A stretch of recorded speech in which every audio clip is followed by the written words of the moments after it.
Walang pinoprotektahan, walang kasinungalingan, serbisyong totoo lang. Saksihan! Pagtama ng magnitude 6.9 na lindol sa Negros Oriental, 13 ang patay, 40 iba pa nawawala. Iba-ibang lugar sa Visayas hanggang sa Mindanao, damari ng pagyanig. Ilang kalsada nabitak, ilang tulay nagkaroon ng crack, at ilang gusali na paulat na gumuho. Mga tao nagpanik kasunod ng itinaas na tsunami alert, pero babala agad din naman binawi ng PHIVOLCS. Pulis na akusado sa kasong multiple murder kaugnay ng Maguindanao Massacre. Patay matapos tumalon umano mula sa rooftop ng BJMP sa Camp Bagong Diwa.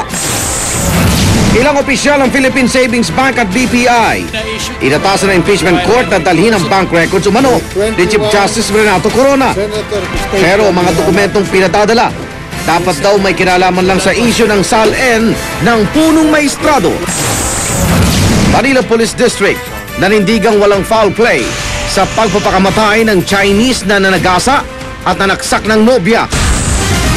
At sa showbiz saksi, singer na si MIA nag-dirty finger habang nagpa-perform sa halftime ng Super Bowl kasama si Madonna.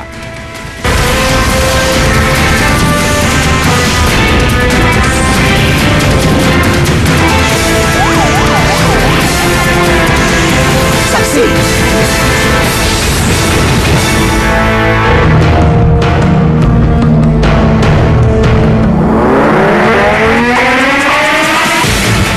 Umabot na sa 13 patay sa pagtama ng magnitude 6.9 na lindol sa Negros Oriental.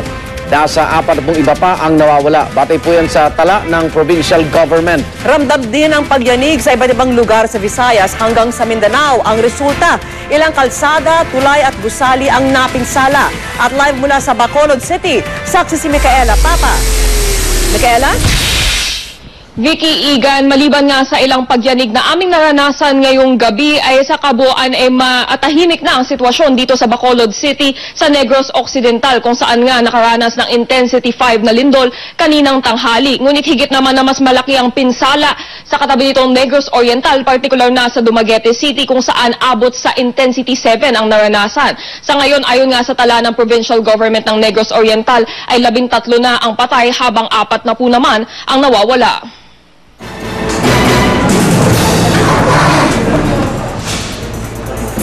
Kuhang-kuha sa CCTV ito ang pagyanig na naranasan sa Dumaguete City, Negros Oriental. Ang mga bisita ng hotel nagsitakbuhan. Ayon sa PHIVOLCS, pinakamalakas ang nadamang pagyanig sa Dumaguete na umabot sa intensity 7. Nagpanik din ang ilang residenteng nakatira sa baybayin matapos maglabas ng tsunami alert na kalaunay binawi rin. Sa Tanhay, Negros Oriental, nabitak ang mga kalsada at umangat pa ang simento na nakaapekto sa mga kalapit na tindahan. Nagkalat ang mga nahulog na kahon, pati natumbang refrigerator at tumagilid na motorsiklo. Ang gusaling ito halos bumigay. Ang tindahan nito wasak na wasak. Pinsala rin ang masasaksihan sa iba pang lugar sa bayan ng Tanhay, tulad ng crack sa isang tulay. Nagtumbahan ng mga case ng soft drinks at isang tila food cart. Sa ilang parking area, kapansin-pansin ang pagbaba ng lupa. May mga naulat ding nasirang mga gusali, bahay, kalsada at tulay sa mga lungsod ng Gihulngan at bayan ng Himalalud. At may mga naulat pang 3 nag-collapse na gusali sa La Libertad at 5 resort cottage na winasak ng mga alon. Sa ngayon, hindi pa nakapasok yung natin, Philippine Army, kasi putol yung mga bridges natin at saka medyo delikado ang area sa nung na landslide. Sa Bacolod naman, kita ang mabilis na paglabas ng mga nasa loob ng St. Francis Building. Kabilang si Bacolod City Mayor Evelio Leonardia at iba pang kawani ng city government na dumalo sa isang event. Guyog-guyog ang building nyo, nasun dumalagan ko tani diyo sa karsada kay basib na maanpakan niya kao. Pintresikan ko guyog-guyog mo niyo, ganito naglingin ang ulo ko.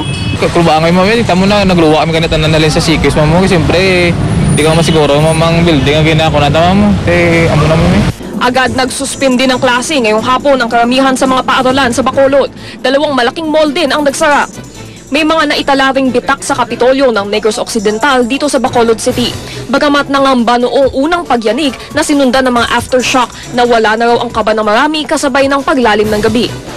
Hindi naman sa ganun natakot, kaya kuhan lang, bali para iwas baka may mga truck na mga parang gusali, hindi naka-safety kami. Hindi naman sa bahay naman, hindi naman kami maglalala ng tsunami kasi malayo naman.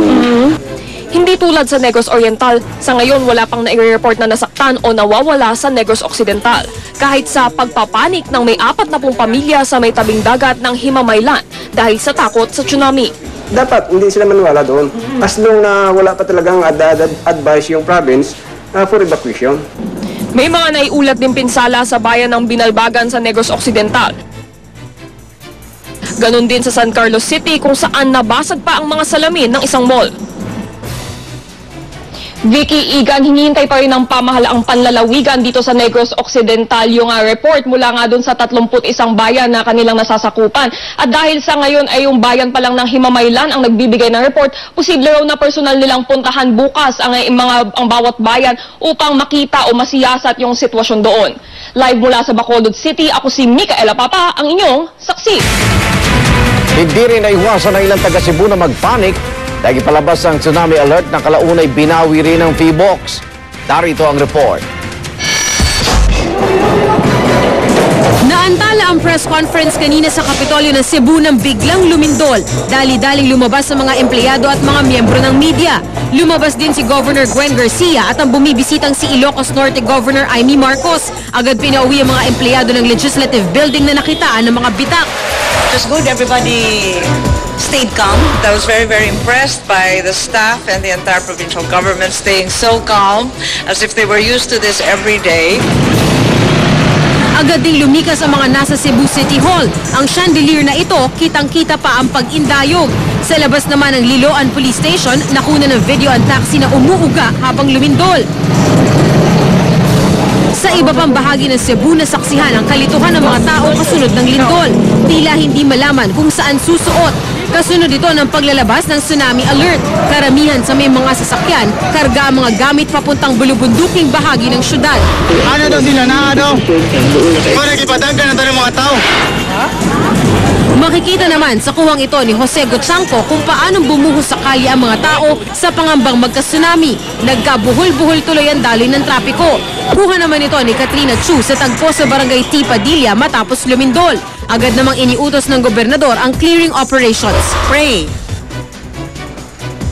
for the safety of the entire province. I have already asked our provincial engineering office to deploy the equipment and personnel